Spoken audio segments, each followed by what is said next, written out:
Okay. Show me.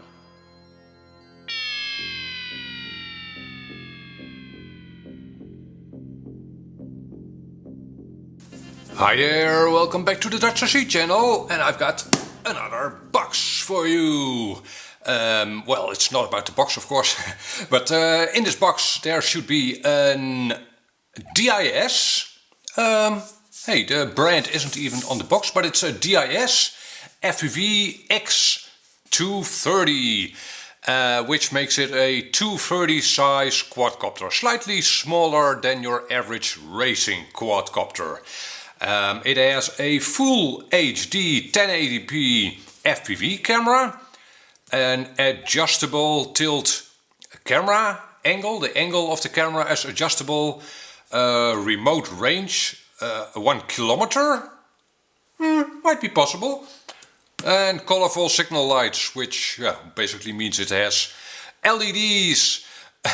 Okay, and if I flip this box around, you'll see that it has a nice carrying handle, which we all like. So you can use this box as your transport and storage device for the quadcopter. And if I flip the lid on open, we are greeted by a manual. And the manual is pretty detailed and in English, reasonable English. Understandable English. So the manual is pretty okay.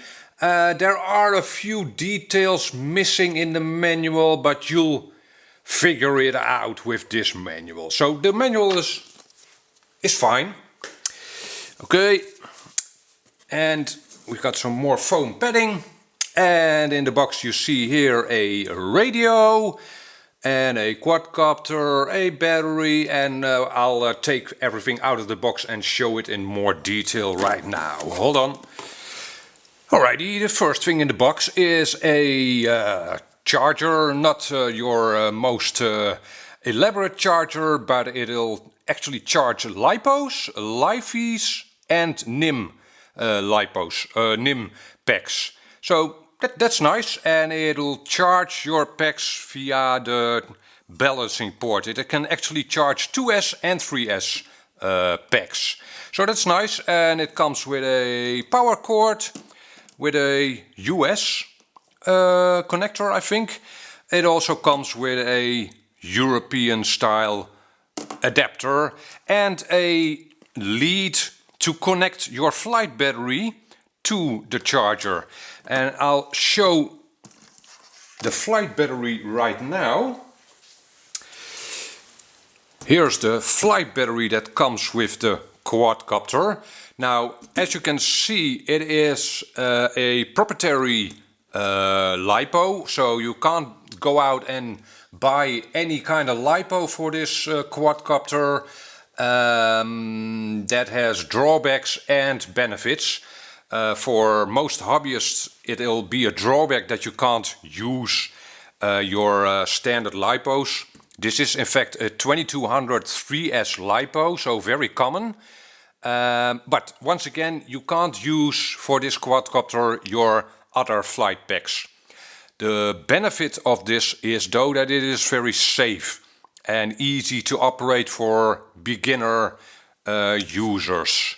And it actually has a knob over here, and if you press it once, it'll show you the level of charge of this battery. It's fully charged at the moment, all LEDs light up. That's a nice feature, of course, very handy. Now, at the side of the LiPo over here, you've got a connector in which this charging cable connects. So, well, it's nice that you don't have a connector flopping around, of course, when you're flying, but do not lose this connector. Alright, the next thing in the box is a transmitter. So yes, this quadcopter comes completely ready to fly. Everything you need is in the box, even the battery for the transmitter. It is powered by a 3S LiPo, which Consequently, you can charge with the supplied charger as well, which is nice. It has a GST plug, so you can actually use any kind of LiPo for this radio. And let's see, in case this looks a bit cheap or toyish in my video, I'm sorry, because it is not. It is actually pretty robust. The plastics used feel high quality. The gimbals feel very good, no slop in them at all. Very precise feel to them. You've got a lanyard hook over here, or ring.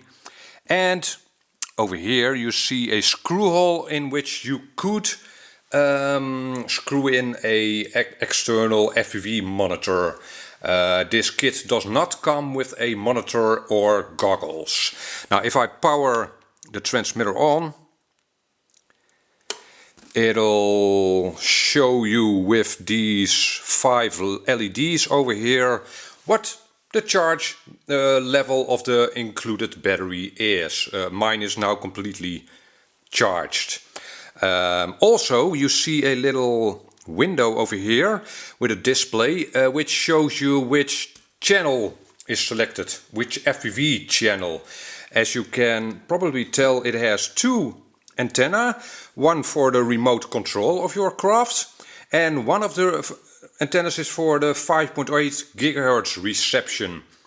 So yes, this transmitter has a built-in 5.8 GHz receiver, and you can change the channel with this little knob here. If you hold on to it longer, it'll change the band. If you press it shortly, it'll change the frequency. And let's see, at the top of the transmitter, on this side you have a switch which controls your rates. With these 2 knobs you can actually watch your recordings back, so review your recordings. And on the other side you've got another switch which controls your flight mode, stabilized, unstabilized. And yes, it has an actual rate mode. So in that sense it makes for a reasonable racing quadcopter. We'll get to that later on though. And you see a button over here with which you can stop the recording of your video. And with this button here you can take a picture. And there's more to this transmitter. At the top here you've got a 12-volt DC out, so you can power your FPV screen or goggles with it. And it has an AV out for your video feed, of course, and a USB adapter. I'm not sure what the idea about that USB adapter is. Maybe you could charge your phone with that if you are using your phone as an FPV screen. And not unimportantly, you've got a little turn dial over here, lever thing. This is used to control the pitch of your FPV camera. So in flight you can simply reach back and change the angle of the camera with this. That works pretty fine actually. And it has rubber handholds over here. This on the side, the grey part is all rubber. It really feels like a quality radio. Very, very nice to work with. Very nice. Okay, star of the attraction, the quadcopter itself, the X230. Now it is marketed as an FPV racer, and I think you will agree that it is not an FPV racer. An FPV racer has arms, or at least ASCs and stuff that can easily be replaced. That is not the case with this quadcopter. That doesn't make it a bad product. I'd call it an FPV cruiser, so to speak. Just a fun flyer, so to speak. And I actually have a few recordings, by the way, on my other channel with this quadcopter. I'll have a link to those at here. So, and let's see. Yes, you can record your FPV flights with it. It has an SD card slot over here.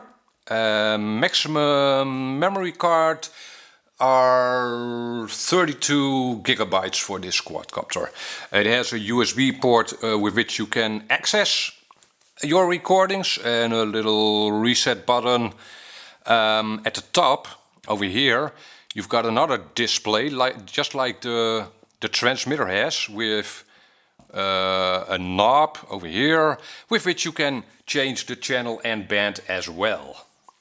Okay, it has brushless motors. I am not sure what the kV of these motors are. I assume they are 2200 kV. And over here you have a 5.8 gigahertz antenna. And if we flip the quad over, you see over here one antenna and another antenna. Those are your 2.4 gigahertz antennas. And at the front you see the camera. And actually, let me power things on so I can show you the tilting action. The flight battery slots in very easy. You just press it in from the rear and there you go. Now to switch the quadcopter on, and that's not super clear in the manual, you have to press it shortly and then hold on to it for 4 seconds. There. Now let's first show you the LEDs. I hope that's visible in this studio light. It has red LEDs at the rear and green LEDs at the front. Just at only at the bottom of the quadcopter. And as you can probably tell, during flight the LiPo will always show you the charge level left. Okay, now if you keep an eye on that camera, you can see that it moves from horizontal to about 40 degrees up. Not a huge range of motion. It's a nice addition, and I'm not sure if all future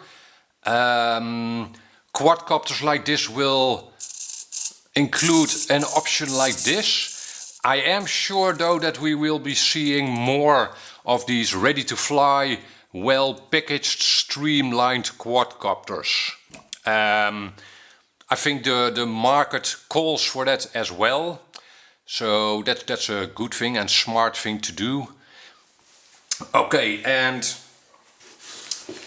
the next thing in the box is actually 2 sets of propellers. 4 green propellers, 2 clockwise, 2 counterclockwise, and 4 orange propellers. So you can fit them on your quadcopter to your liking. I generally like orange or red propellers at the front and any kind at the rear. There. Okay, and of course the kit comes with prop adapters, 4 prop adapters, color coded, and yes, they are self-locking, so you don't have to tighten them a lot. Just finger tight will be enough, and the torque of the motors in flight will tighten them further. So the black ones will be screwed on counterclockwise and the grey ones will be tightened on clockwise. Let's see. I'm not sure what brand of propellers these are. They are 5-inch and the pitch is 45 for these propellers. There, Makes for a colorful combination, I think.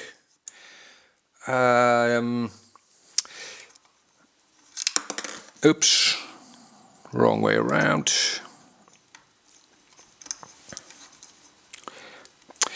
Now, if we take a look at the quadcopter from the top, you will see that all arms are swept back slightly.